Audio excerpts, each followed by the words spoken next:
First of all, I extend greetings to you all from someone who couldn't be here, all the way from Toronto, Ontario, Maynard B. Chuck Albert. And a week ago today, I was at my 60th anniversary reunion at Emerson College in Boston. Chuck and I were dorm mates. His wife died some years ago, and by going to our 50th Emerson reunion, he met a gal, a student, a classmate of ours from Montreal, who introduced him to the woman to whom he is now married very happily, living in Toronto in the summertime and in Miami in the winter. So things can work out well. He did want to be particularly remembered to somebody that I don't think is here. Is Barbara French here? It's supposed to be. I think she was signed up to come. Anyway, Chuck isn't here, Barbara French isn't here, but Dave Kaplan is, and Dave has some remarks. Then we're going to go around the room and ask anybody who wants to share some pleasant memories, we hope, to stand up and join us with a nostalgic look back on the good old days. Dave? Turn up the PA! It's working fine now. Turn up the volume. Turn up the volume. Alrighty, let's see. I have some regrets here for people who couldn't make it. Tony Sargent, Bruce May, Pat Reno. A lot of people tried to get Pat to come, but she didn't want to make it this time. Here's something from Susan Mill. To all the members of the group, my dad was talking for months about attending this year's reunion. I hope you all have a wonderful time. Bill Mill will definitely be attending in spirit. My family's been moved by all of your comments and posts about our dad, and I just want to thank you all. Sue Mill. There was an RV in the parking lot. I haven't seen Bill Flower. He always RV'd everywhere. He didn't come to this one. Speaking of people who aren't attending, I have a list of about, sadly, a little over half a dozen alumni who didn't make it. Catherine Mahoney from October 2014, Gene Kravzow in December, Lanny Pike, January 2015, Fran Mulcahy, May 2015, Frank Corbeil, June, and Justin Tarnowski, August 2015, G. Woodruff Sloan in October 2015, and Bill Mill in October. Those are the people I know about. I don't know if anybody knows of somebody who didn't make our list. A couple interesting things. One, I don't know whether you, for those of you that are on the internet, saw the information about the mic that's sitting over there on the museum table. That's on loan for these couple of hours. Got hooked up with it by a former chief engineer of WTIC, Jeff Hugebon. Got me in touch with Tony Fishman, who's CEO of Telefunken, lives in Farmington. And he put together this sheet, which is on the web. I'm just going to summarize from it, but he's run into 3 microphones like that in different locations. The 3 of them, one of them, the one over there, and you can see the dedication better on the picture on the web, is to Leonard J. Patricelli, Pat, from your staff at WTIC. There's another one that was dedicated to Bob Steele, and the third one, as his understanding, was used as a spare mic. He's very proud of having it, and I want to thank him very much for letting us see it here at the reunion today. Let's see, what are my other notes here? About the budget, we have not too much money left, but just enough for what I wanted. We're going to have about $250 to $60 left in the budget. What I did this time is if we got 40 people, the meal would be $30 a piece. Under 40, it's $35, but we have money in the budget, so the budget was eating the $5 a person because we didn't get high enough. We don't need it. I spent just $40 a U.S. mailing for the few people that are on U.S. mail. So yeah, we have 1,500, 14 now. It'll drop back down to 250 once I pay the officers club later. Let's see. Another thing is we've been meeting May and September every year to year and a half. Do people want to meet? The next one would be September. Do you want it to be next September or a year from September, which is what we had been doing? Feelings? Thoughts? Depends on how often you want to come to Hartford. For those of you that are a little He's not further. buying long playing records. Thoughts? 1 year, year and a half? Sooner the better. You want it next September, in a year? No, not in 3 months, please. But next September in a year? Yeah, we better. Okay, we can do that. Now, the other thing is actually more complicated. We brought it up at other meetings too, but we have an unofficial museum which is basically 3 boxes in a spare bedroom of mine. A lot of it I've scanned in, a lot I haven't. And it's really, I don't like having it sit there just to bring half a dozen pieces to the reunion each time. And I'd like to contact the Connecticut Historical Society and see if they have any interest. A second thing after that, Dick Bertel's mentioned, he's given things down to, I have it written down, someplace down in Maryland that has a broadcasting museum. But thoughts, comments, anybody? Try the Historical Society. What about it? Try the Historical Society. I'd like to try it, yeah, very much so. I know they go through a lot of stuff locally. All righty, yeah. Vintage Radio Museum. The danger with the Vintage Radio Museum, and I'm a life member, is that they've gone through hard times at times and almost gone bankrupt. I don't trust them. Okay. Not that they're evil, but it's hard to have a museum like that and keep it going. So that way would make me very nervous. Yeah, Dan. Is there any chance of making a virtual museum? That's what we've got with the stuff I have. I mean, I don't have the time in my life to scan through everything in those boxes, but we have that now on the WTIC-Alumni.com. An awful lot of audio, a lot of video, and a lot of scanned things too. So that does exist now. Not everything, but it's what we have. But it makes it accessible for everybody. It does. It does. But as I say, I don't have the time in my life to go through those boxes. Great job on that website. So since I don't hear any vehement objections, we'll contact the Historical Society and I'll keep you all informed on what's going to happen. I think I've covered everything I want. Did you have anything? No? Oh, pictures, video from today will be on sometime in July. We'll get them online and email will go out. I may be mistaken, but I think when they named Grove Street Bob Steele Way, the Hartford Public Library might have set up some kind of a special exhibit just for Bob Steele. I don't know that for a fact. But if that is true, that would be another good repository. May I have a polite rebuttal? I don't know whether it's true, but the story I heard was that the Hartford Times gave a lot of things to the library, and somehow they got thrown away. I don't know if it's true. They gave them to somebody. They gave them to somebody, and I thought it might have been the library. Poor Bill Cleve's not around anymore to know all the details, but that would make me nervous for them too if that would happen. I mean, anywhere you give it, you just have to trust them. But if I've already heard things, I'd rather not. Well, in the meantime, there's a small display of items, including one of the chromium-plated 44BX microphones sitting on the table over here. And in the adjacent table is something I was given just last Sunday that some few of you might be interested in. The 50th anniversary book of WNEW in New York, which for many of us is the best radio station of all time.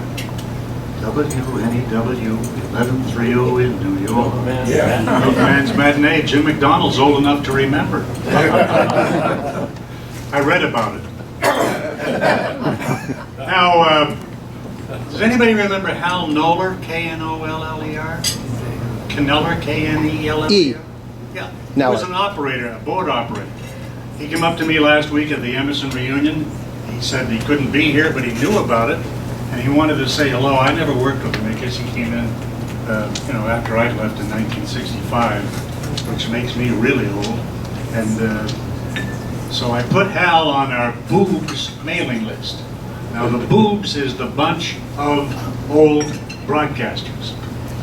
More about which in just a minute Steve Coleman will have some comments about that. So I invited Hal to join us tomorrow night at the Arch Street Tavern but it's already overbooked. They only allow us 15 spaces because what started out as a group that used to be outnumbering the band, the band is 16 pieces, by the way. It's a great, great group. It's now so successful that we can't even get in on our own. So we go on the second Monday of each month, and tomorrow night is one of them. So we're already booked up, so Hal couldn't make it anyway. But for those of you who really long for days of nostalgia, Steve Cohen will probably tell us something about he's got going similar to it up in Boston. So why don't you explain? They have a much more modest title than boobs. Although we are appropriating the moniker Boobs Boston, or whatever you want to call it. But on July 23rd, we're trying something a little different, very similar to what we're doing here for WTIC. But on July 23rd, the media of Boston, which is all forms of media, radio, television, and print, we're getting together at the Florian Hall, the Boston Firefighters Union Hall in Dorchester. And so far, we've got about 300 people signed up. Hopefully, they're going to send their checks in. We're still waiting. One of the things I want, pardon? Called Trump. Call Trump. He'll send Air Force One over. One of the things we're going to do, that if we're successful, and I wanted to try and do it this year, but the other two fellows that I'm working with suggested, let's keep it small for the first time. But if we're successful, we're going to open it up for Worcester, Providence, and Hartford. Because I wanted to invite all of you to come up to Boston the 23rd and see what some of the Boston media guys have done. And most of us are retired. There are quite a few who have already paid, who are still working, but it's a little too early for some of the workers to get the night off. But if we are successful, we will open it up to the Hartford group for next year. On a different subject, I send the warmest regards from Joe Crowley. Joe is home in New Britain. He's battling bladder cancer right now. He's got 2 more treatments to go. And he just recently had a heart attack, and he's undergoing cardiac rehab. And about 10 or so days ago, I am an amateur radio operator, as Howie is, and maybe a few others of you are. I happened to hear a call sign on 80 meters. I said, damn, that sounds familiar. Called him back. And he looked me up, and we knew exactly who each other were. And Rich Zwerko, he was Dick Zwerko when he was at WTIC. He sends his regards to everyone here. And he's doing well. He's retired, enjoying life, and enjoying his grandkids. So he will send the regards of every one of us to the VOA folks who are still down in Washington. And I hope, Dick, you'll do the same when you get back and say hi to everyone down there from all of us as well. With that, back to you, Bill. Okay, we've got a couple of VOA representatives here, of course, Dick Bertel and Tony Winks. We have somebody that never worked with us, but his dad did. I'm sure all of you fondly remember one of our favorite engineers, Fred Edwards. And Lee is right over here, looks just like his dad. I don't remember your father having gray hair. His was white. Now it's time to go around the room a little bit, share some memories. You can either do it by standing where you're seated or coming over here and using the microphone. But we have a flurry of exchanges every once in a while when Dave puts something on the website that draws particular interest. And just last week, he did it with a 44BX microphone, and we used to use 99Ds too at RCA. But they're all collector's items now. I know just a little bit about microphones, unfortunately. But anyway, we have a display of a chromium-plated mic that Dave has already read about. It was presented to Leonard J. Patricelli, a fond recollection. And some of the people that go back to the beginning, before even TV, will remember some names that were brought up because of the email flurry that resulted from the mention of the mics. And one of them had to do with the fact that we used to, in the old Studio F in the Grove Street building, which by the way is now called Bob Steele Way. Grove Street no longer exists. And I'm sure there's a whole generation saying, Bob who? That's the way it goes. At any rate, we used to have a pipe that had a microphone that was bi-directional. The news announcer would sit on one side and the staff announcer would sit on the other, which very often led to some embarrassing moments. And Dick Bertel can share one with us. I think the news script was written by that old character Don Gorman, who went on to a very successful career as the publisher of a newspaper, a weekly newspaper. I think it was called the Yankee Traveler or something like that in Bloomfield. Yeah. Don was a news writer at the old 26 Grove Street facility, and he used to like to inject certain lines in the script that he knew announcers would have difficulty with. So from there, I'll let Dick Bertel explain what I'm talking about. Well, I don't know how funny it is anymore, but it sure was hysterical that night. And Bob was an easy breakup, Bob Arrow. And so the two of us together were poisoned, quite frankly. And he was reading the news, and he was talking about a Russian diplomat who was moving from Minsk to Pinsk. And I looked at him, I watched him, and his face started to turn red. And then he started to kind of wheeze out of his nose. And then, long before I was due to do a commercial, he turned it over to me. And so I had to read the commercial with him. And somehow we got back on the air, but it was a little tense for a couple of minutes, I'll tell you that. Well, I don't know if those things still happen.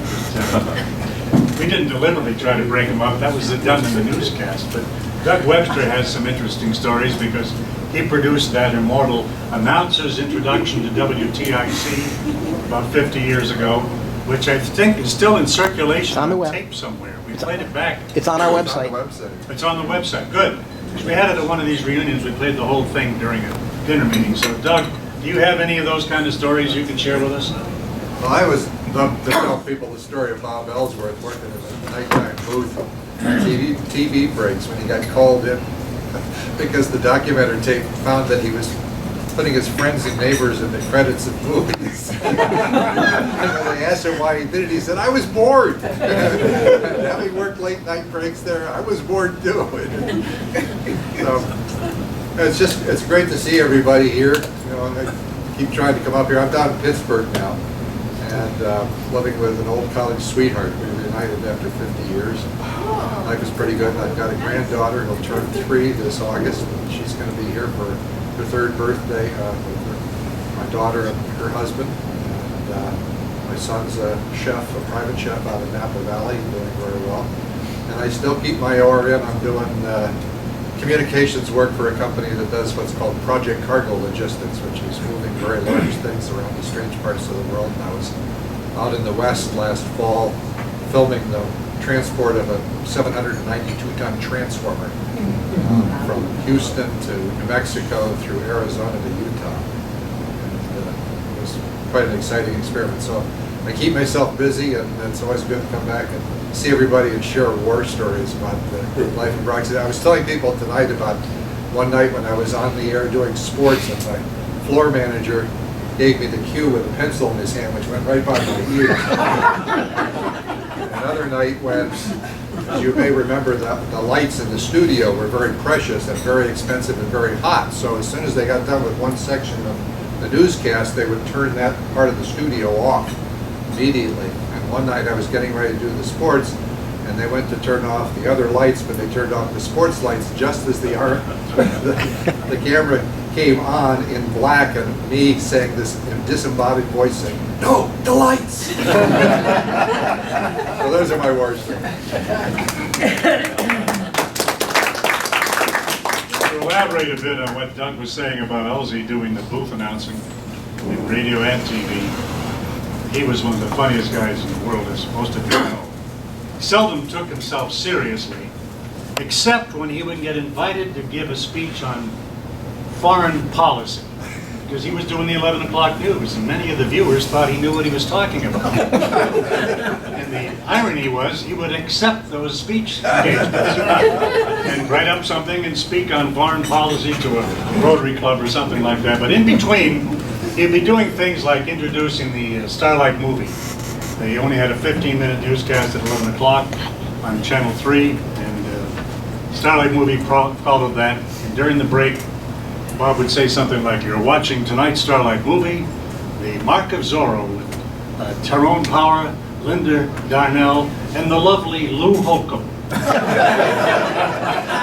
Lou was one of the engineers, by the way. And I carried that tradition over to Channel 30, doing my newscast too at 11 o'clock. I'd always throw somebody's name in. And tonight in the Johnny Carson Show, we're going to hear from so-and-so and so-and-so, and the wonderful Larry DeBear. But we've got Doug and Dick. How about Bruce? Bruce Murray, you got a story for us? Actually, these are two Dick Patel stories. Stand up so we can hear He you. was one of my favorite people at the station. One of them was our election coverage. What was the name of the town? Basra. Basra! He'd always talk about Basra, 8 votes or whatever it is. And we'd just be ready to come up on, I might be flooring you something, I go, "So what's the vote in Basra, Dick?" And we come up and the tears were coming down. Now the other one was, this is not TIC, but he was working at a radio station, the Mansion. What was it? Kiss. Kiss. And I was working commercial production at the time. And Dick and I would always break each other up. So we were down at the station doing a commercial. And we got ready to go. The producer said, "Okay, roll," and here we go. And Dick starts to crack up. Nobody said anything. And the director says, or producer says, "What's wrong?" And Dick points at me and says, "I know what he's thinking." That's it. He was a great guy to work with. The story about Basra probably had to do with our 2nd District Congressman at the time, Sam Gatenson, who was born in a displaced persons camp after World War II. And when he went to Congress in the 2nd Congressional District, he was the only Yiddish-speaking member of the U.S. Congress. And he served about 10 terms, I think, didn't he? Yeah. Tony Riggs from Glastonbury, now at the Voice of America, or have you finally retired? I retired. Tell us something. Well, I can tell about a time that I broke up on my college radio station. I was reading a newscast and came to an item about some poor chap who was decapitated when he put his head into an elevator shaft. And, you know, I was reading that with grim horror. And I happened to catch out of the corner of my eye the record librarian in the next studio, which was also our record library. He was down putting records away, and I saw him slowly straighten up and say, "Holy!" That came through the glass. I lost it. Things have changed. Nowadays, that's legal to say. Now, let's go around. Let's see who else we're going to have to say something. Larry, I've mentioned you a couple of times. When Larry first came to TIC, he came from one of the top stations in the country. TIC Radio was part of what was called the Crystal Group. That was a radio sales representation group that had only the top stations in the country. WSYR in Syracuse, where Doug used to be, WSB in Atlanta, White Collins, WPRO in Philadelphia, in Providence, and WHAS in Louisville, Kentucky, where we got Larry DeBear from. And tell us how that happened, Larry. Well, Stand up. when I was at Northwestern doing my graduate work, we put on every year in springtime a symposium for the top news directors in the country. And Tommy, of course, was among the top 2 or 3 news directors in the country at that time. And the graduate students would be responsible for putting on the symposium. And since I had been born and brought up in New York, I had always wanted to come TIC department. And when I made it my business to look up Tom. We had a long chat, and I asked his advice, because at that time there was no television station, which is what I wanted to work in. And he said, well, we have the application into the FCC, but we don't know when it's going to come. So I said, well, what would be better for my career path? To come to Hartford immediately and work in radio and get to know that market, or to go to work for an existing television station and hopefully TIC gets its license, come to work for you. And he advised me to go the television route. He said that would be much more valuable to TIC than anything else. That's how I ended up at WHAS in Louisville, because one of the other top news directors in the country at that time was a guy named Dick Oberlin, who was on a par with Ethan in terms of being respected as the top people in the business. So I immediately, after that, looked up Oberlin and asked him for a job. And he said, well, we don't have anything right now, but give me your, an address, a telephone number I can get to you. I happened to then get on the phone with my folks and told them about this great symposium that we had put on. And my parents decided, well, if this is what you want to do, we'll get you a graduation gift. They went out and bought me an old Bell & Howell 70D, which at that time was the news tablet for the business.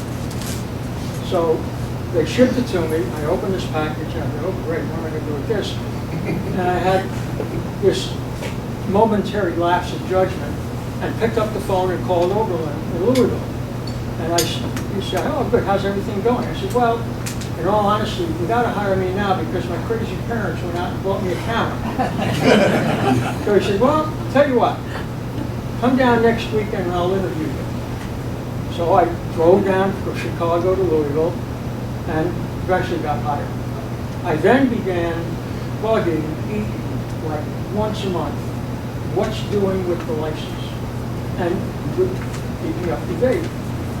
And finally, I was in the newsroom at WHAS one day, and so if you remember the old AP wire services, they would have a section every day, broadcast news.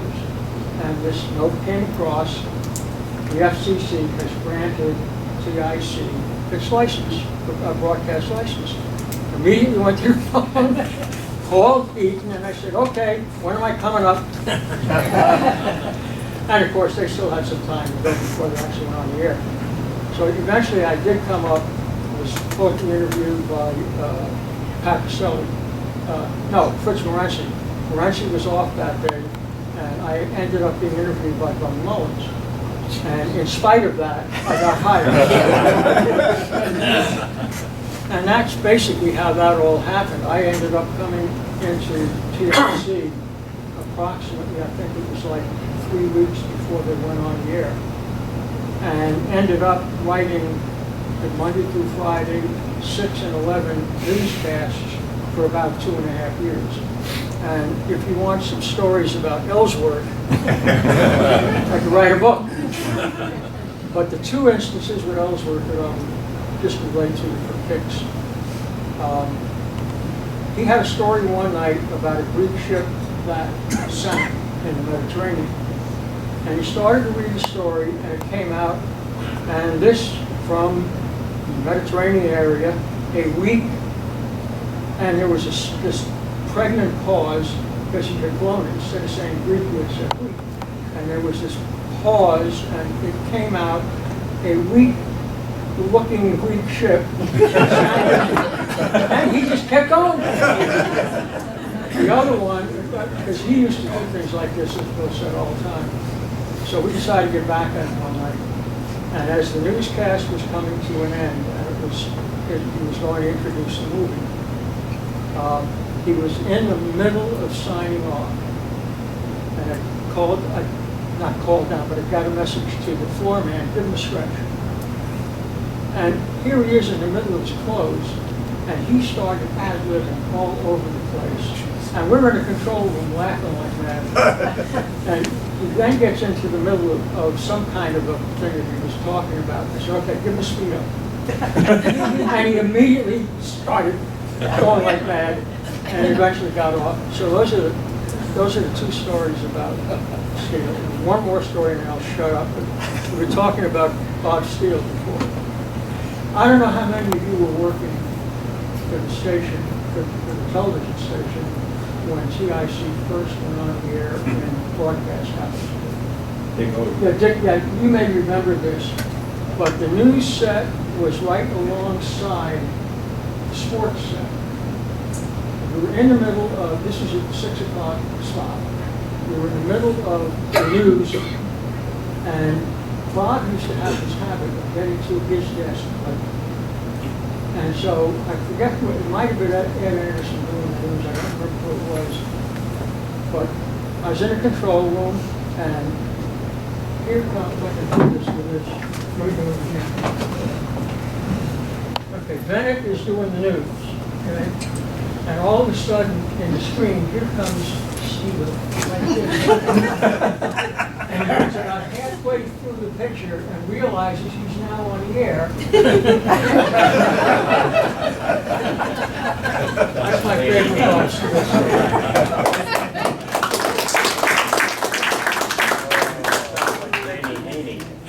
And Elsie used to sign off, of course, Bob Ellsworth here, good night.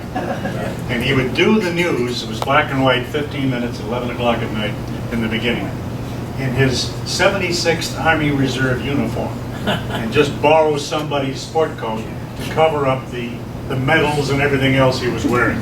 Because Bob was a Bronze Star winner in World War II in New Guinea, and he had a scar right here in his neck where he had been either shrapnel or bullet or something.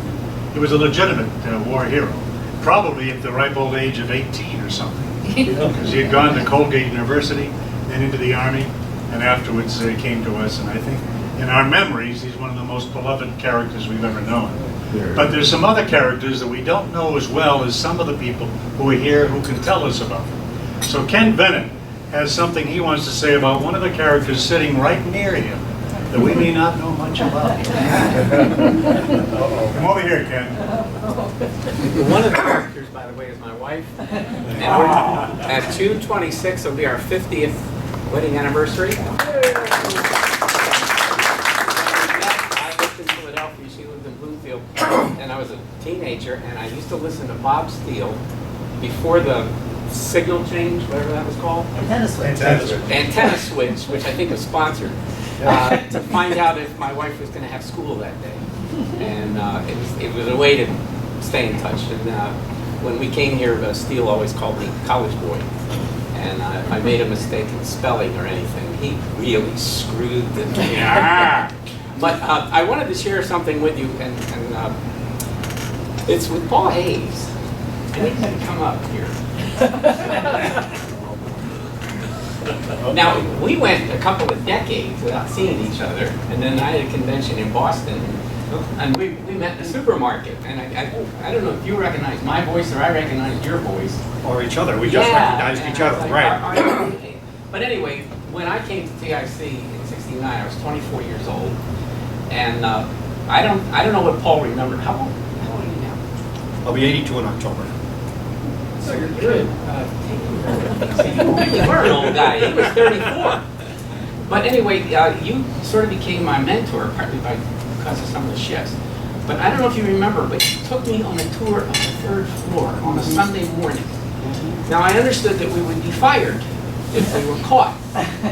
But he showed me the liquor cabinets and the glasses and the gentleman's bathroom with the golf putting sewer, whatever that was. And I kept thinking, oh my God, if they come in now, I got 2 babies, and we had a good time. But I just want you to know, all those you set me straight on a lot of things, and I just had a lot of fun, and it was just a real fate that we ran into each other years ago. I told you about TIC and the reunions, and you've been here ever since. Pretty much so, including telling you that night where to go for dinner. You remember? The Blindstrup's old colony house down on the boulevard. Yeah, because I didn't know anything about anywhere, and I thought we were in a bad neighborhood. You were. Well, it sort of were, but it isn't anymore. It's very expensive out there. I thank you for all you did for me way back then. Did they hear what your age is? Everybody heard it. I'll be 82 in October. And I am 71. And David, how old are you? Kids. 68. 68? Is there anybody here between 68 and 71? Oh, okay. But the best part about the tours of the upper level was you could go outside and you could walk around, and there was always X-rated. There was always something going on in the bushes. And Joe Crowley was the first one who took me up there. And he said, okay, now, be very quiet. And open the doors, we go out, peek over the side, and just down below you. I don't know who they were, what they were doing out there, but Joe knew all of those places. Because there was that balcony around the offices up there. Now you find It out. was one of the things that Paul and I would compete for. We'd get a phone call that a fax had come in to Joe downstairs, the receptionist, and which one of us was going to have to go down and get it. I don't know who won, but I just remember. You probably did most It was, of it. and it was always You were exciting. younger. I was just hoping that I didn't get bitten by your dog. Or a skunk. Or a skunk? Yes. But the other thing we always competed for was, do you remember the Chevy? They had that Chevy Interceptor, and it was a police interceptor, and it had a really a big engine in it. You go out, as soon as you drove out of the garage, you used 2 gallons of gas, that kind of thing, and you zoom around town. Of course, nobody stopped because they all knew that it was the TIC car, and then you could drive that. Crowley was the one who really liked that. Some good times, a long Oh, time they ago. were. Unforgettable. Best though, I was thinking about things that happened, and Artie Johnson, remember him, the overnight guy? All right. I don't know what it was with him. You could be sitting there asleep, barely breathing. Artie would come around, say, what's the noise? He'd want to know, he could hear things. And all through the night, he would hear things going on. The other thing that happened, Larry DeBear, I knew nothing, absolutely nothing about Connecticut politics. They had me up in Springfield, but every so often they'd assign me to something. Larry would give me a list of questions, a list of outcomes, a list of things to look for, and I go, they thought I was an expert. All thanks to him. And then, of course, the last thing was, I was up in Springfield, and I think I've told this story before. All the changes were taking place, Mike Von Endy and that whole, the new crowd, and I would get these phone calls, come in, we need to talk to you. And I was about as clueless as could be, because I was doing crazy things up in Springfield, and I'd say, I'm too busy. And finally one day they said, no, we got to talk to you about whatever's going on, I said, okay, how about 2 weeks from Thursday? And they finally agreed to it. I came in, and we came out of the newsroom, and instead of heading to get coffee, we headed down to, who was the station manager down there at the time? Radio or? No. Mr. Tyrrell? No, for Post Newsweek, because this was after and we went down there, and instead of going out to get coffee, we headed down to the manager's office. We sat down, and of course, the light came on then, and here we are. Thank you. Thank you. Of course, he's talking about Arthur Nelson Johnson Jr., the all-night man, who was particularly sensitive to any outside disturbances of any kind. He would get all tensed up if anything was. You could have distracting headphones him. on, Yep. and he would hear them over 2 studios away. And Fred, what's his engineer's name? Pearson? Fred Pearson, the all-night DJ, all-night engineer. And of course, talking about Tom Eaton, he ended up marrying that gal in the front desk, Joan Hyde Everett. A gorgeous gal. Jim Azeltine was crazy about her, as were most of the male employees of Broadcast House, as I recall. And Tom's son, Bob, went on to become, I think, news director out in Minneapolis, St. Paul, KST.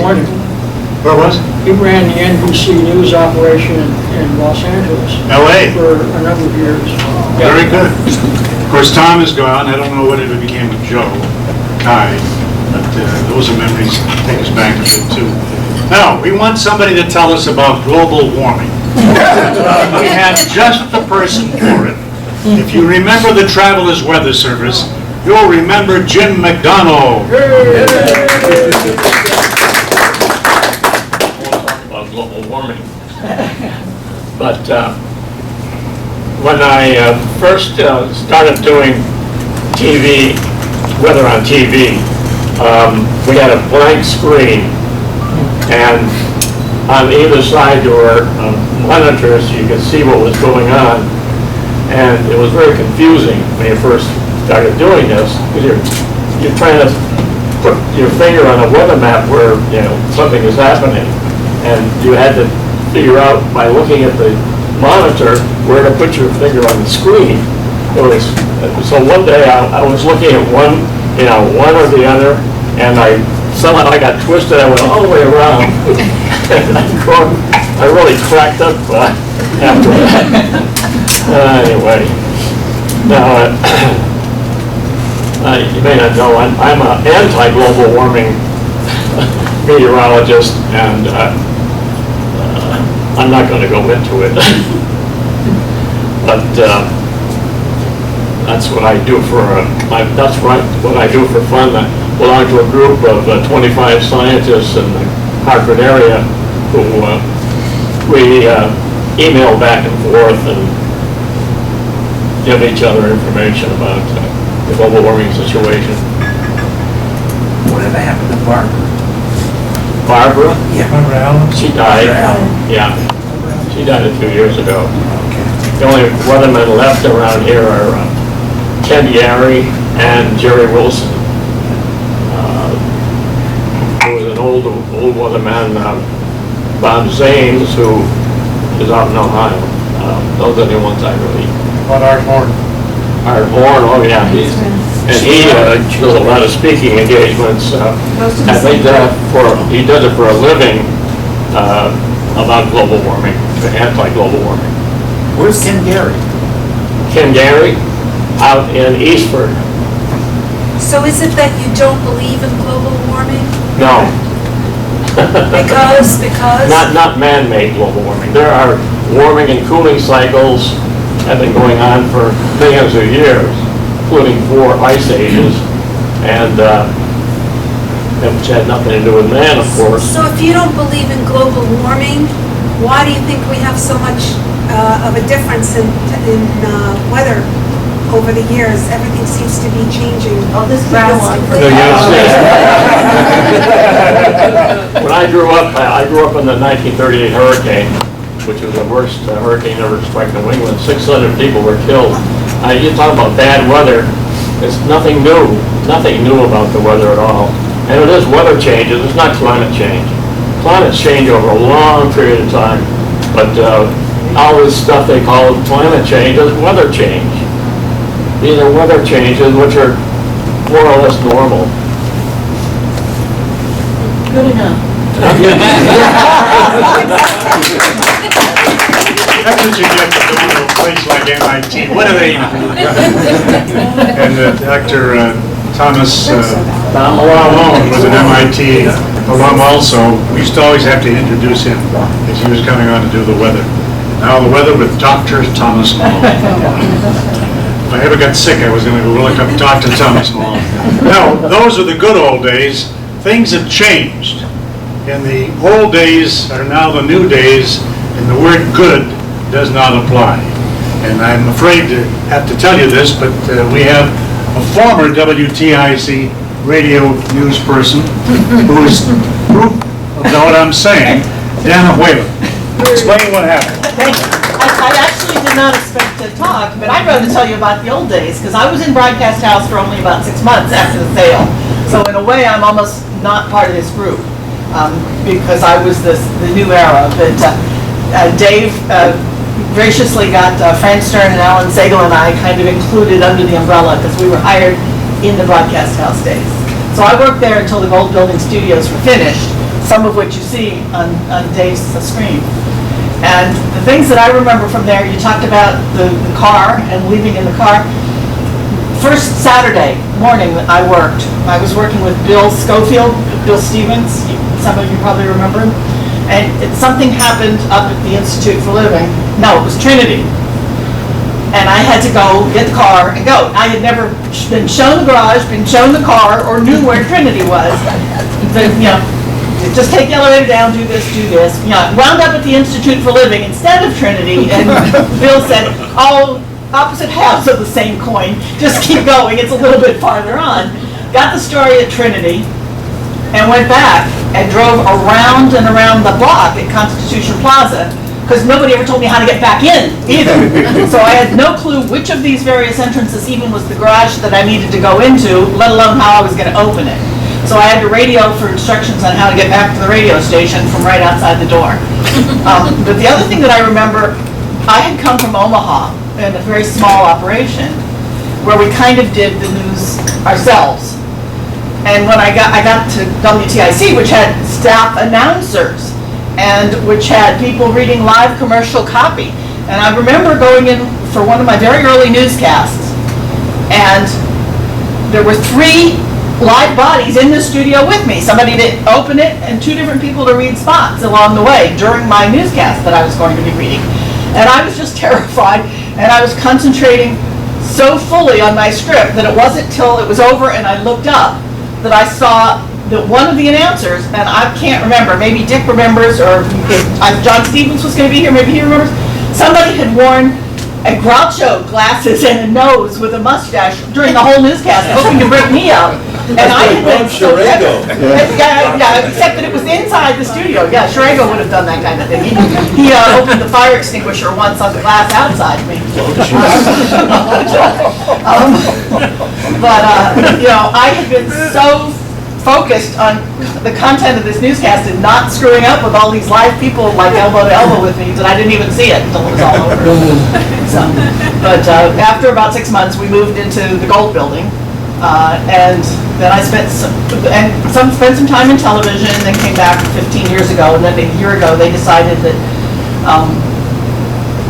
they didn't need a news director anymore, that all of the other CBS stations had news and program directors, or alternately, they had program directors who appear on the air. And since their program director did neither, they needed to expand her horizons and move my job out. My favorite comment about that was Dick Ollis, whom some of you may know, who's getting an award from the Connecticut Council of Freedom of Information on Wednesday, by the way. But Dick Ollis said afterwards, he says, they're not going to have a news director. What are they doing? Are they going to run a news commune? So, you know, I did a little bit of fill-in work last summer at WNPR, and I've been enjoying myself. So, you know, I'm trying to move outside my comfort zone a little bit. And if you were asking if anybody's between 68 and 71, because you hoped that Dave was the youngest, but actually I'm younger than Dave, just a little. And the other thing, it couldn't have been Sam Gatenson, because Gatenson was elected later, because in 1974, when I first came to Hartford, Bob Steele Jr. ran for Congress in the 2nd District. So it wouldn't have been Gatenson when we were talking about the Basra vote. Sam was from Basra, that's why I made the connection. Yeah. Is that 2nd or 1st district? That's the 2nd. First is Larson, and Cotter forever before that. That was Robert H. Steele. And Larry Miller, by the way, after he left WMSB and went to work for Governor Grasso, he was the press guy. You know, if you try to call the governor today, there's a layer of about 6 people you have to go through to do what Larry did alone. I mean, I've yet to talk to like the main press guy. We former state employees are very proud of Larry. We don't mention that in public very often because everyone is so envious of the fact that we got an honest job finally. With a pension where the checks don't bounce and very nice medical benefits. Now, Dan McAuliffe played baseball, it's very similar. Dan McAuliffe living down in Venice, Florida. Geez, that's the rich side of the state, you know. That's Tell us something about when he came from WBUR, Boston University, and was in the original floor crew, I believe, with Hoover Sutton and Don Moore Dick Ozier, Jim Stewart, and Ed Gracie Alumni, and the lovely Luzerne Holcomb, whom I mentioned earlier. He was an engineer, right? Okay, Dan, you've got the mic.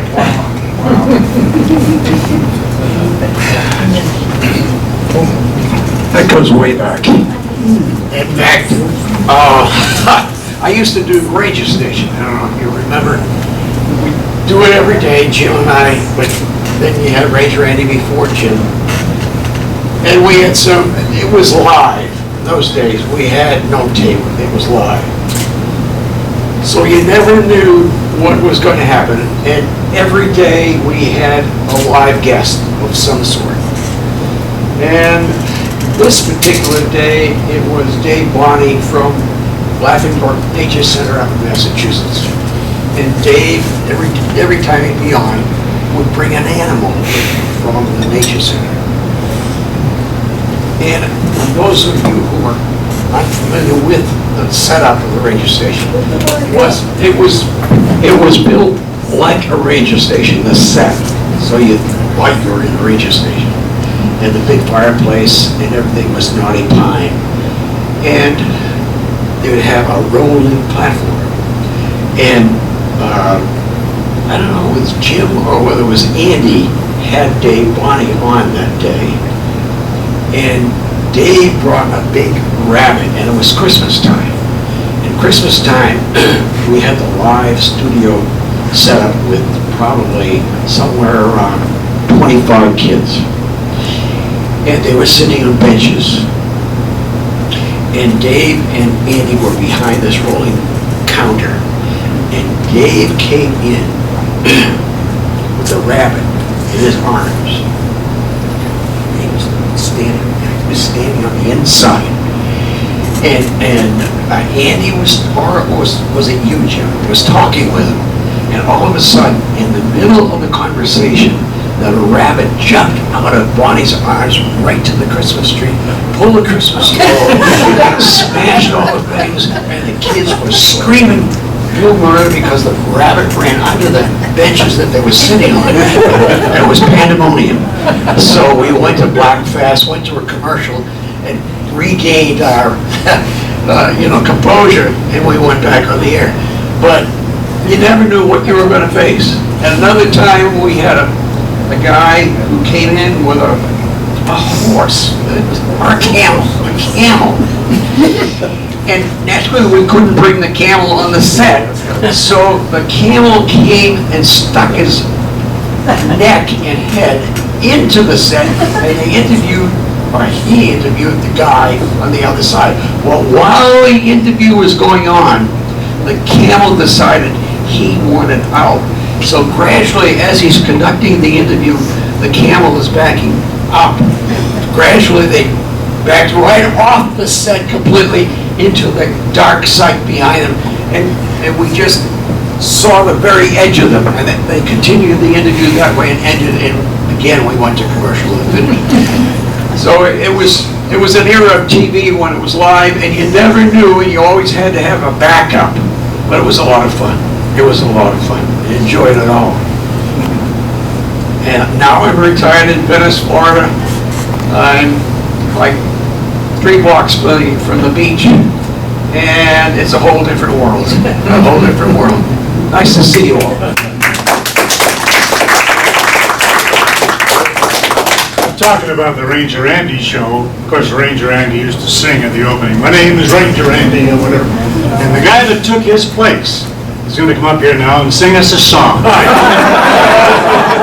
Come on, Jim Thompson. Now, we keep track of each other even after these events, once in a while, by watching on TV and seeing a familiar face.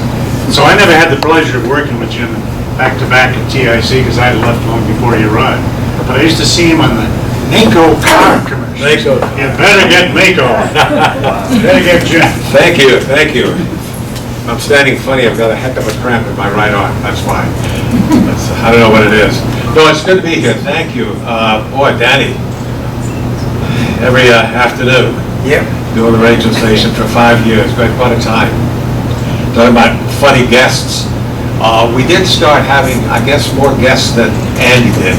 when he was doing the show for all those years.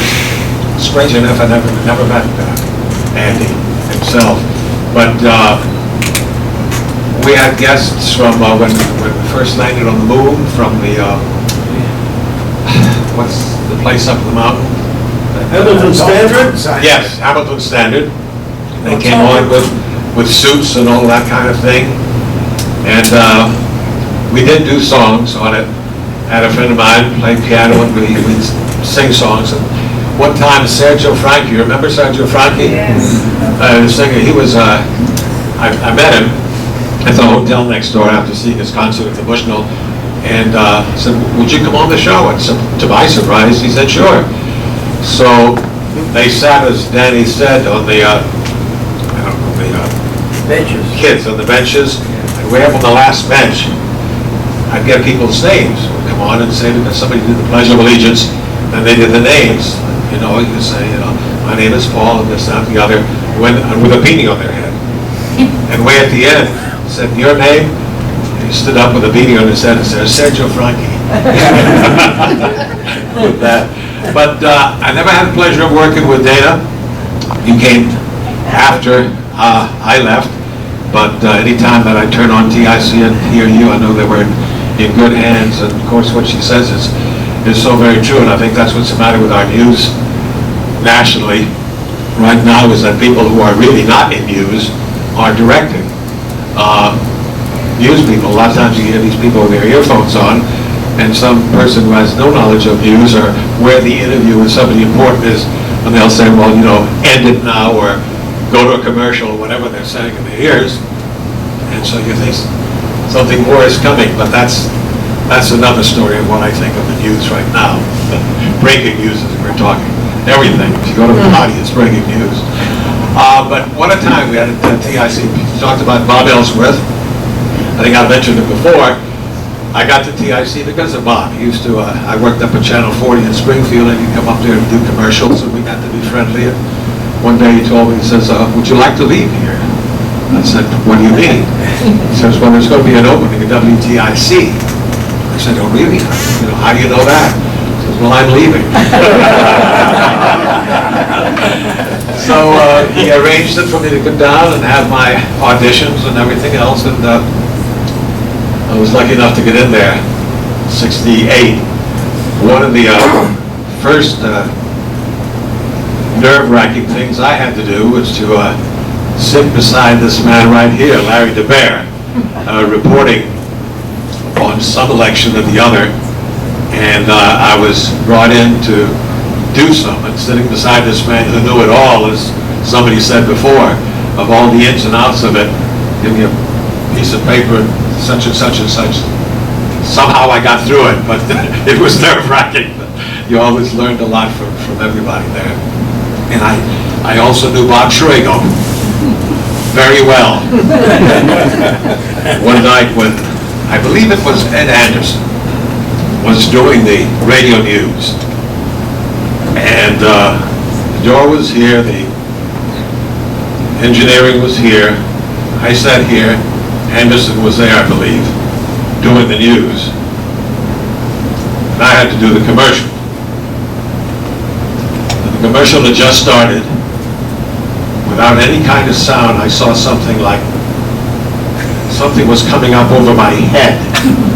And I was reading and trying not to look up. And what it was some kind of an underwear, which was hanging on like a big pole or something. And he was just hanging over my head. I barely got through that commercial when he did, but that was Bob Schrago. But it's good to see everybody here again, and it's always good. And of course, Dave, you are so special. You're all of us. Just think if 1974 had come along and somebody like you hadn't taken over to do this, we would not be probably sitting here enjoying each other's company after all these years. Thank you.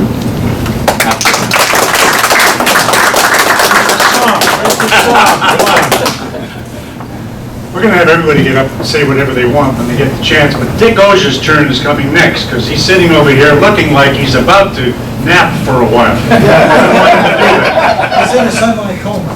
He's semi-comatose. Dick is now retired too. Anybody whose age begins with a numeral 8 is probably retired. That's right, I hit the big number 8-0, and I wasn't looking forward to it. As a kid, I wanted to be 9, get into Cub Scouts. I wanted to be 12, I get into the Boy Scouts. I wanted to be 16, get my license. 21 was okay. But I'll tell you what, the thought of turning 80, I don't have too many friends that are 80 years old, and I wasn't looking forward to it. But anyway, it's really great to be here today.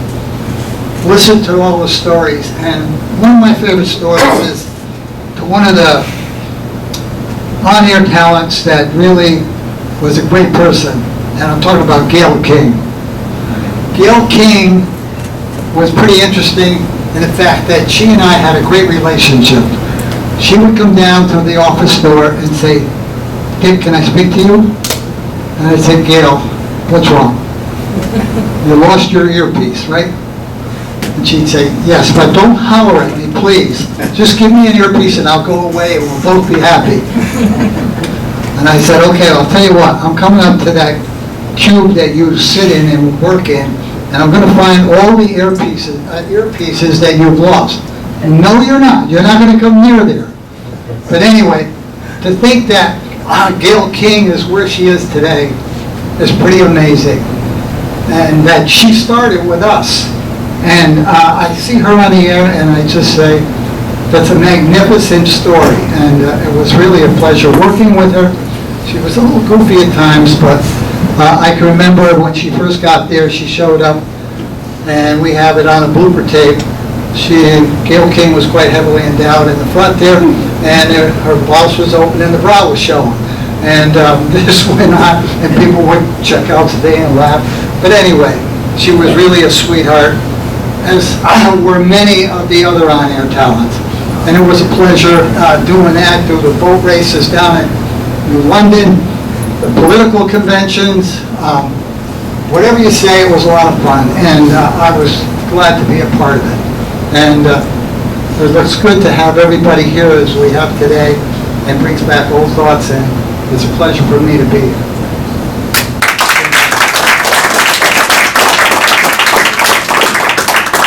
Speaking of boat races down in New London, today is the 151st Yale Harvard Regatta. And we did must have been the 100th, and whenever it was, Harry Parcells, the late TV director, used to refer to that television broadcast as the greatest maritime disaster since the sinking of the Titanic. It was only the first time in its history that it got rained out because of a severe storm. So instead of going on a Saturday or whatever, we had it postponed for a whole day, and Bob Steele was doing one end of it, I was doing up by the Coast Guard station. We had people lined up. We did it for 2 years, I think. And that's all, because it was a difficult race to do. It's starting at 2:45 this afternoon.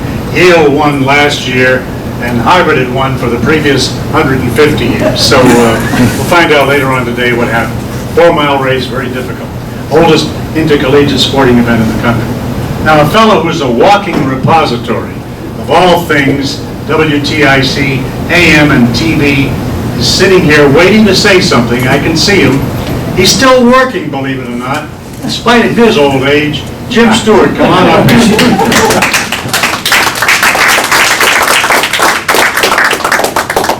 Handsome Jim, who was a very good clarinet player. Yeah, clarinet and tenor, yeah. Thank you. Hi, everybody. Wonderful to see everybody here. It's so great. But I have to comment on a couple of things that were talked about earlier, one of which was you talked about steel. And not only were Bob and I fellow workers, I lived around the corner from him in Weathersfield, so we were also neighbors. I lived on Cotwell Drive, he lived on Walker Hill Road. And it's funny, you talked about not many of the people when they named the street after Bob. I was there that day. It was a bitterly cold December day. They had a good crowd, and a lot of people who were there were a lot younger than I expected to see. So there are some young people that remember. And I had the honor, the family asked me, being a neighbor and a friend and a fellow worker, to say a few words. And I had to, I said to his son Bobby, I said, you know, the story I'm going to tell is probably, I don't know if you're going to like it or not, but I got to tell it anyway, because anyone who knew Bob can relate to what I'm about to tell you. I got up and I looked out at the audience and said that I hoped that there were no Wethersfield police officers present. And then went on to say that, as you know, Bob would always do the sign-on when they had school cancellations during a snowstorm. And I would ride in with him because I lived around the corner. I'd walk around the corner and meet him in the driveway, and off we go. Well, the first time I did that, it was snowing to beat the band, and he said, "Get in the car." I said, "No, I'm going to wipe the windows, Bob." "No, don't worry about it." I'm thinking, okay. So he backs out of the driveway.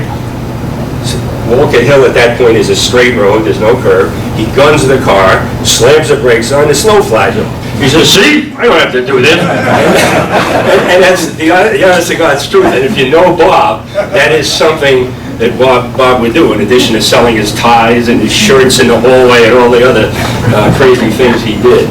The other thing that I want to mention that came up today, Bob Ellsworth's name came up an awful lot.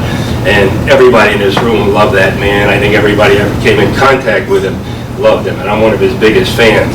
And I had the honor and privilege, first of all, standing in this room. Bob was a member here. And my dear wife, Linda, and I, and he and his wife, spent a few evenings here and had a great time dancing and dinner and all. But during the waning days of Bob's life, I spent a lot of time with him over the last 3 months or so, and took him to various events. He was very involved in the West Hartford Veterans Day celebration each year, and we went down there when he wasn't feeling very well. He was really at the end of the thing. I would drive him down. He was in a wheelchair. It was kind of tough, but he participated. And the last thing we did there was the last time he was out. I didn't know at the time it would be, was a rehearsal for the upcoming Veterans Day. And then, of course, things got a little tough. And Linda and I had the privilege, you talked about the salute. As you know, we closed every newscast with a salute. And as you pointed out, he was in uniform underneath somebody else's blazer, you know. But when Linda and I left him, I think it was a Wednesday night, we lost Bob on Friday. We were at the hospital in New Britain. And the last thing he did, first of all, we were there that night, and even as bad as he felt, the nurse came in to take his temp or his vitals or something, and I said to her, "You know who this guy is?" And he looked at me and rolled his eyes. I said, "He's a big star. You know, you're treating somebody that's really important." So Bob looks up at her and he says, "He's my agent." Even then, this is Wednesday night, less than 48 hours before he left us. And then, as I left that night, and Linda and I said our goodbye, from the bed, up came the arm. Out the foot of the bed. That's the last time I saw him alive. But I had to tell that story when you talked about the salute. The guy was just simply one of the greatest. But you know, regarding TIC, all of us have a million memories, a million stories. I was fortunate enough to have spent half my broadcast career at WTIC, and almost the other half at what is now WFSB. Went through the transition and had some great experiences at FSB. But you know, you can't take away what we had. What we had, and I'm telling all of you something you already know, what we had was so special. Really doesn't exist, I don't believe anymore. And frankly, I'll say this out loud, I think that I see people out here now who couldn't have got a tour at TIC, and unfortunately that's where we are. And the other thing, seeing Larry DeVere here, if you remember this, Larry, I produced and directed Governor Grasso's funeral, and Larry worked with the governor then, and we had an overzealous female reporter who will remain nameless, and I had one of my camera positions was up above where the casket was, and Larry and I had this conversation. I asked for the location just to see people passing through, and I shot it from behind Governor Grasso. So we weren't shooting into the casket, the open casket. And I promised Larry that I wouldn't. And this overzealous reporter showed up to do a live shot. And insisted on having her cameraman go up and shoot down in her casket. And I said I wasn't going to do that. I'll pull us off the air before I would do that. And then she called Dick Hollis, who was then a news executive in the group, and Dick backed me, fortunately, and we got rid of her. So it was one of those, one of those things that wouldn't have happened at the old TIC. And this was now the new FSB. And it was somebody who just thought that that would be a good thing to do, and it was totally inappropriate. And again, I had given my word to you, Larry, that that wouldn't happen, and to the family. So it's just a couple of little stories. I'm not going to talk about me. I've done a million things. I love the career. I love people that we all work with. We all did a lot of things together. We bled together. We got mad at each other. I got madder than most, probably. I think Paul Hayes would probably attest to that. But I love what I did, and I love the experience, and I'm just very, very thankful every day of my life to have had that experience and to have worked with people like who are in this room. So thank you very much. And really,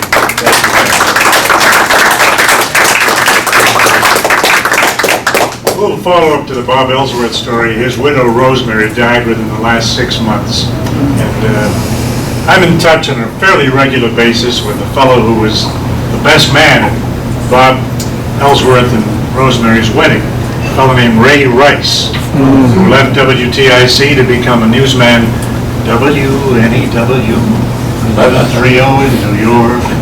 Then he went on to Indianapolis. He's an airplane aficionado. He teaches flying and flies himself. And he was doing a Charles Kuralt type of show on WISH-TV, which is the big Indianapolis station.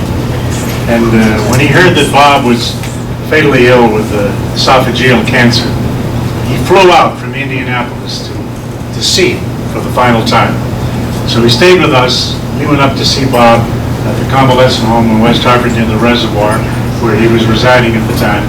And Elsie was in great spirits. He wasn't healthy, but he was up here. He was the same Bob Ellsworth. And we got talking about things. And he told us once about how he had auditioned for some kind of a part in a play or a drama or something to do with audio and TV.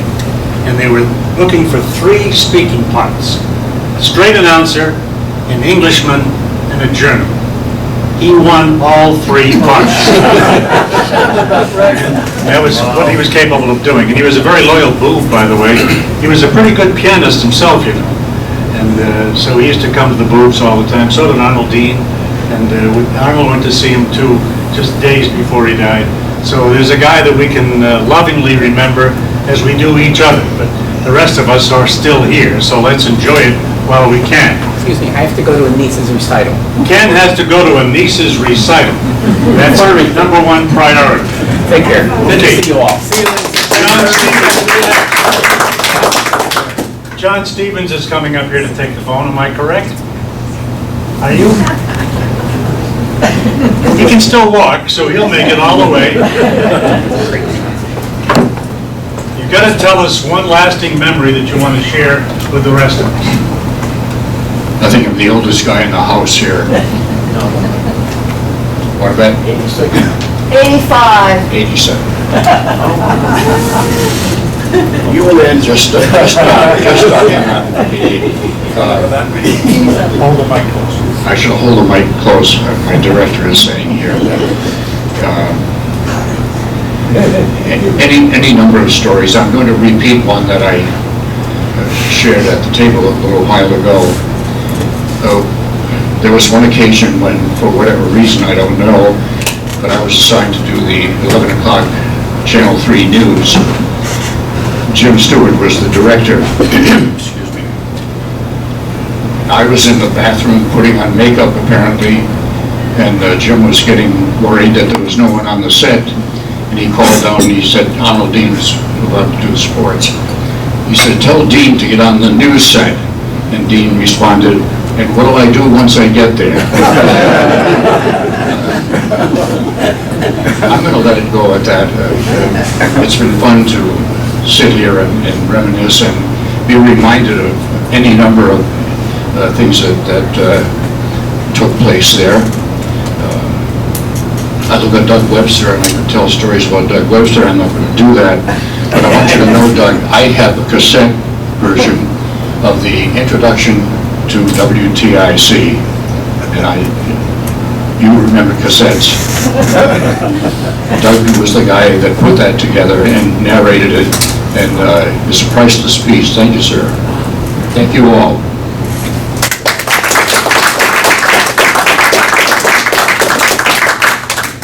All right, now, who hasn't had a chance to speak, to say with their piece, okay? You want to come up here to the microphone? I have one other thing that I don't think anyone realized about Bob Ellsworth. He was an expert in pregnancy. When I was expecting my first child, I was apprehensive, as young-to-be mothers usually are. And my husband, in TV Master Control, very often worked the second shift, and I didn't want to stay home alone.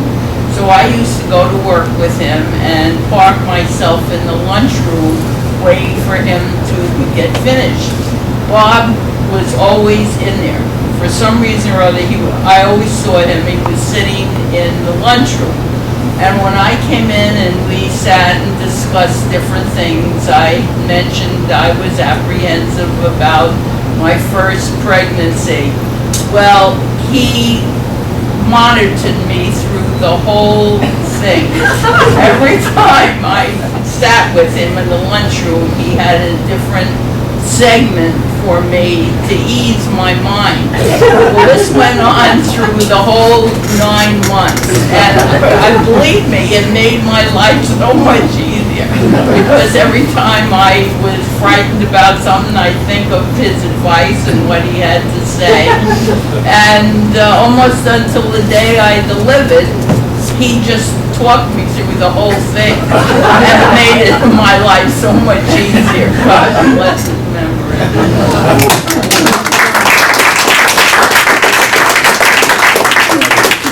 Now, there's one person at least who's here representing his family, because he never worked with us, but I think he hung around a lot because his father was one of our beloved engineers. That's Fred Edwards. Lee, I'm looking at you. Share some of your memories with us, if you would, please. Oh, my.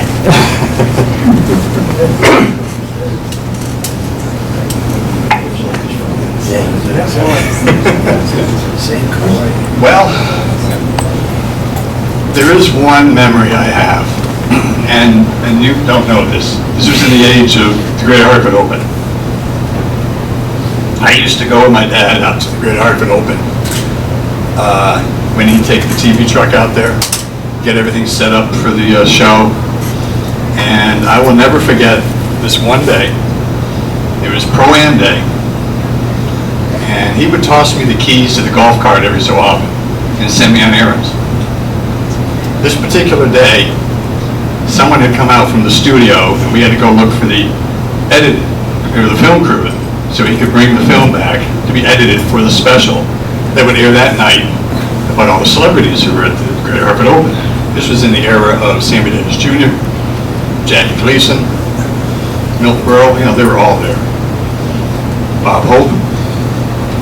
And there were 2 events that occurred on this jaunt down the fairways looking for this film crew, where the first time I'm looking at the fellow who's with me, and we're going between 2 particular fairways, and he said, you might want to stop and wait a second and let this guy hit his golf shot.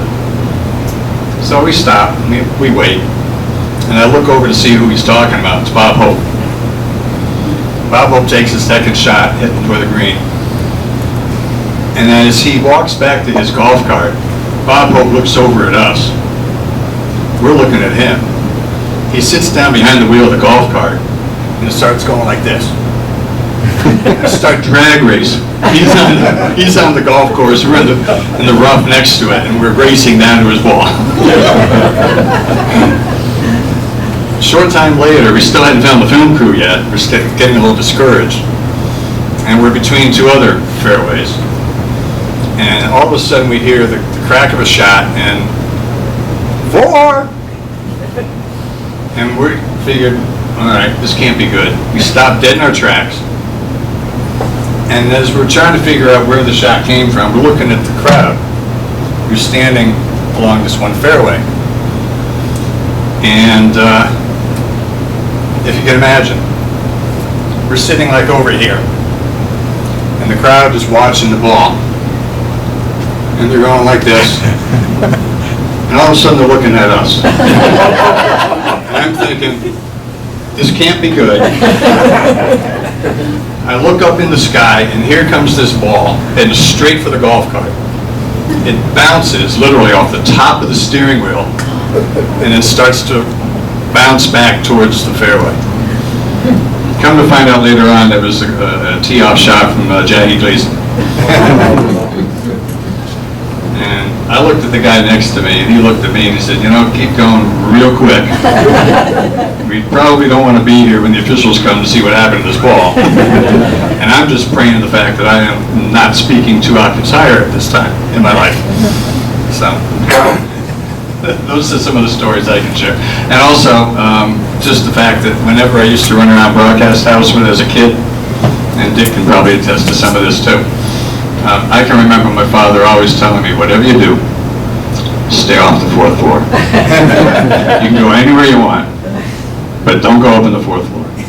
I used to drive the elevators up and down, and I used to go down to the reception and where the broadcaster statue was. And I used to go up to the 3rd floor and go out onto the plaza and everything else, but I was always tempted. But I heeded my father's advice. I did not want to face Petrocelli for any reason whatsoever. Stay off the 4th floor.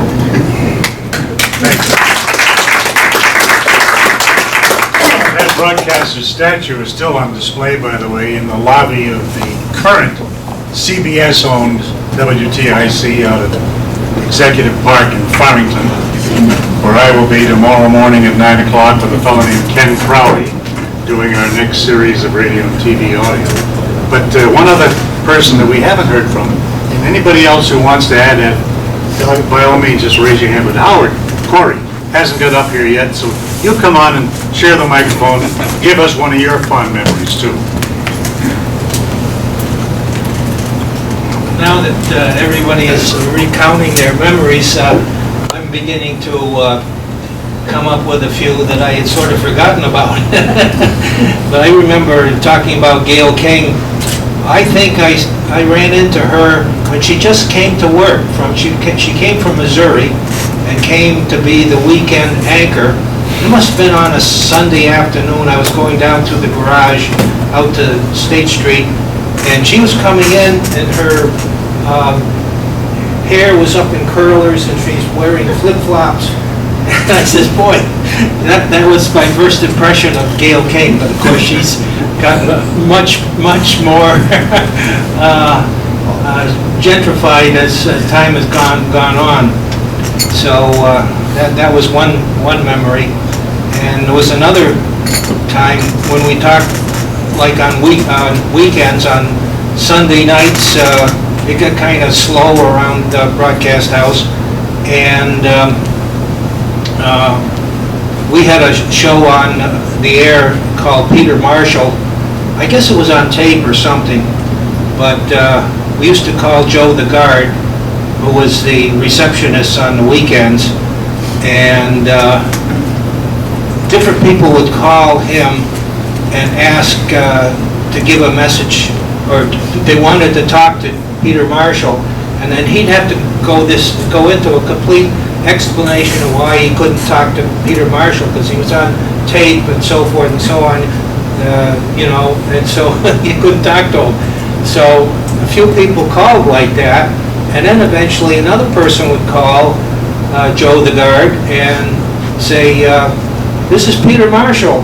Have you ever got any messages for me? So that's one of the things that happened to expel kind of a slow day at Broadcast House. And I think the first time I went to Broadcast House was, it's in a quadrangle, and there's an elevator on opposite corners. And I didn't know there was any difference in the elevators, but on the one corner was the regular elevator that everybody used, maybe to go up to the 3rd floor. And the other elevator, which was a smaller elevator, was went up to the 4th floor. And this gentleman came on, turned out to be Paul Morency, and he says, "Who do you represent?" I says, "Well, I'm in between. I'm looking for a job here." So that was one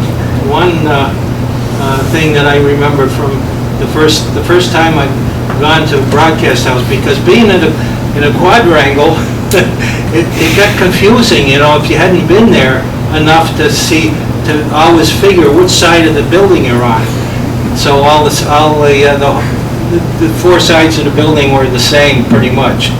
And now to think of it, when I was over to the ARRL 100th anniversary convention in 2014, across the street, I looked out over the walkway there from the Phoenix building, and I looked over at Broadcast House. I said, "This is where I worked." And videotape was up against the garage because there was no windows. It was on the 2nd floor, and it was right up against the garage. I could see the garage wall, and no more Broadcast House. It's just a memory, you know. I said, "Geez, I could just see it right there, even though it was gone." So, thank you very much.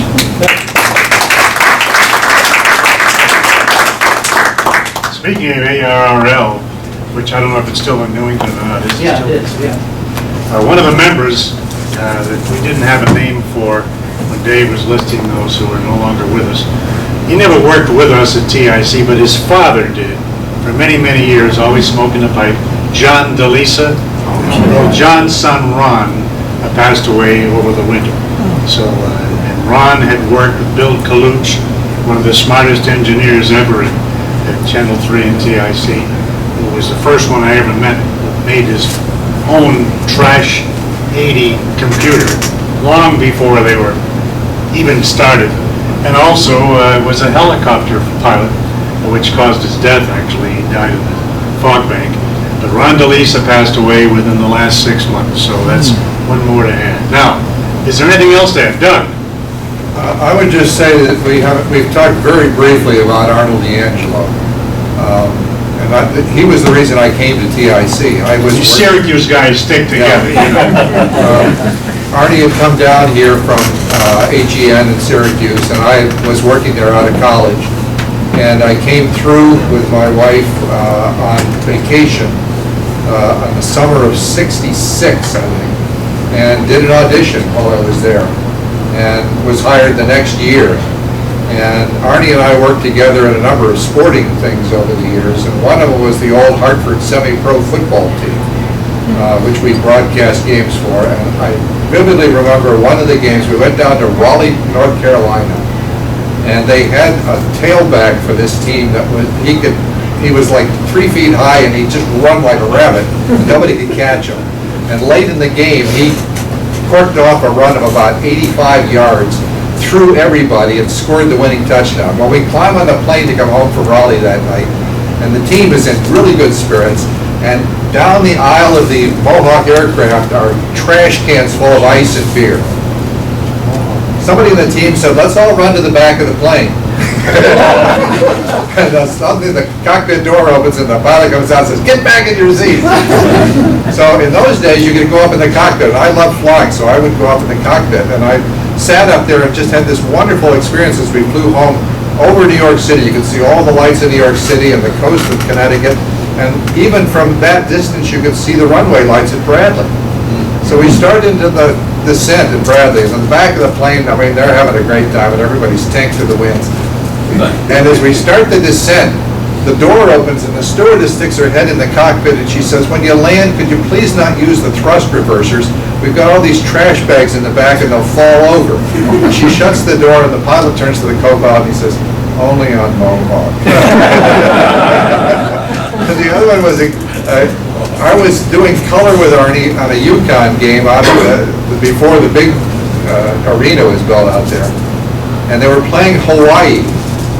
And the Hawaiian broadcasting system had taken our feed, and it was my task to provide room for 31-minute commercials. So every time there was a break, I had to talk for exactly 61 seconds and provide the space for that commercial 30 times. My mind was mush, but it worked. But he was such a great guy, and I followed him over the years since here, and he was so revered, and so rightfully so. And he was so respected as an announcer and as a sports announcer, and every bit of it was deserved. He was quite a guy. He was not only very good in sports, he was quite an expert in music too. He was an accomplished clarinetist. Jim went to Juilliard for our School of Performing Arts for clarinet in New York, which is the ultimate at that age level. And Arnold did something similar up in Cortland, New York, where he auditioned for the Air Force Band. And he could have joined the Air Force Band, which is quite an accomplishment, but he wanted to go into broadcasting. And unfortunately, the day of his funeral was the Newtown tragedy. But he had a huge turnout at the funeral home. That was back in December of whatever year. We lose track of time. But losing track of time means that this is 2016, and TIC-TV signed on in 1957. Now, I don't know how many years ago that is, I don't do the math anymore, but it was September of that year, and only a few of us who were there at that time, but I'm glad to see that some of us have still survived to say that we're here today too. Dave was just in high school or even younger at that time. So Dave, I'm turning it back to you so we can keep these things going. Because if we don't, we're going to miss out on some of the people we won't see again. So Dave, it's all yours. Dave Kaplan, just back from China. One of my favorite, I can't call it a blooper, is they had a power outage some evening, and Doug was on the air, and he talks about the power outage, and he says the name of the squirrel that caused its being withheld, pending notification of next of kin. But thank you all for coming. We're going to see you, I guess, September 2017 is what we're talking about. We also, before we lost Ken, who had to leave, but I think we'd all like to try and get together for another group photo up on the stairway. And thank you all for coming, and I see a lot of hands. Yeah. May I say just one thing? Sure. I'm Jean Bertel. I'm here by marriage. Yes, Jean Bertel. One the Channel 3 employees that was so well loved, Jack Luker. And I want you to know that I spoke with Lois just a few days ago. She was thinking about coming. She's living in Naples, Florida now, but she asked me to give her best regards to everyone here. Great. So, regards to Lois.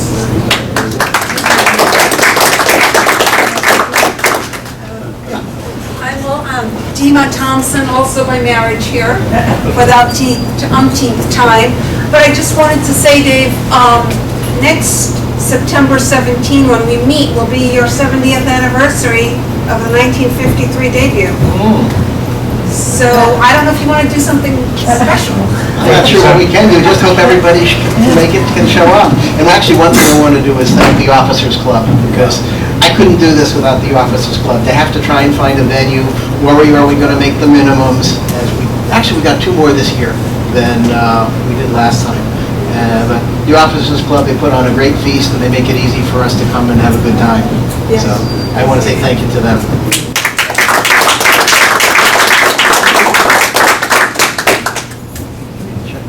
Roselle McDonald, I just wanted to know if anyone remembers John Welch. Oh, sure. I'm in touch with his son, Tim. He was my uncle. You talk to Tim? Yeah, now and then. Nothing else? Why don't we have a... Well, I was curious as to what you did in China. Had a lot of Chinese food? I think my 2 takeaways from China are, one, if you see a Chinese restaurant here, that's what the country looks like. I thought it was just stuff they would do here. The entire country has these weird little, not weird to them, but in nice rooms with angles and things at the end. They have those Chinese lanterns that you see at the restaurants. They're all over the country. It's just not what they do here. and the other is that their drivers there make New York and Boston drivers look like saints. They'll pass on hills, they'll pass on curves. If it's a two-lane road, they'll make a lane in the middle and try and pass around that. And, scary as heck, but we had a good time. And thank you.